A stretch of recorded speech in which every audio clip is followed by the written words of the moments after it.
ఒక దురుద్దేశం ఉంది దీంట్లో, మీరు గుర్తుపెట్టుకోవాలి.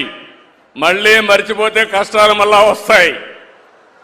ఆ రోజు వాళ్ళు ఆలోచించింది తప్పుడు విధానాల ద్వారా మిమ్మల్ని బానిసలుగా చేయాలని ఆలోచించారు. అంటే ఒక ల్యాండ్ టైటిలింగ్ యాక్ట్ ఒకటి తెచ్చారు.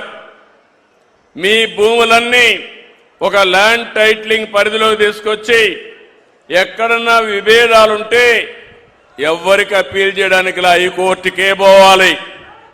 రెండోది, దాన్ని ఇప్పుడు ఇక్కడ ఎవరు కలెక్టర్ గారు ఉన్నారు, ఎంఆర్ఓలు ఉన్నారు, వీళ్ళు పెత్తనం చేస్తారు. ఆ రోజు అట్టు కాకుండా ఆయన సొంత మనుషులు పెట్టుకున్నాడు పులివెందల్ని తెచ్చి. అంటే మీ జుట్టు ఆయన చేతుల్లో పెట్టుకున్నాడు. మీరు ఎప్పుడన్నా కానీ ఓటేయకపోతే జుట్టు బట్టి లాగడానికి, జుట్టు పీకడానికి ఆ రోజు ప్రయత్నం చేశాడు. అవునా కాదా అని అడుగుతున్నా. నేను ఆ రోజు చెప్పాను ఇది అన్యాయం అని చెప్పాను.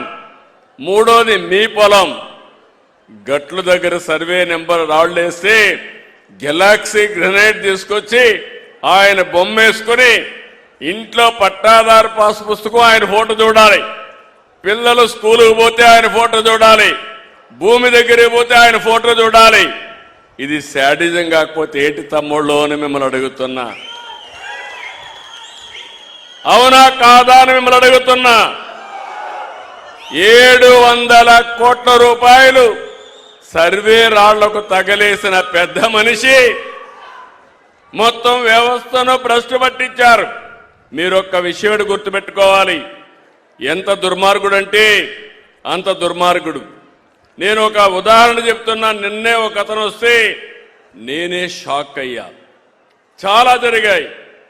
ఇటీవల నేను ముఖ్యమంత్రి అయిన తర్వాత సమస్యలు వస్తున్నాయంటే, అర్జీలు వస్తున్నాయంటే 100% భూ సమస్యలు.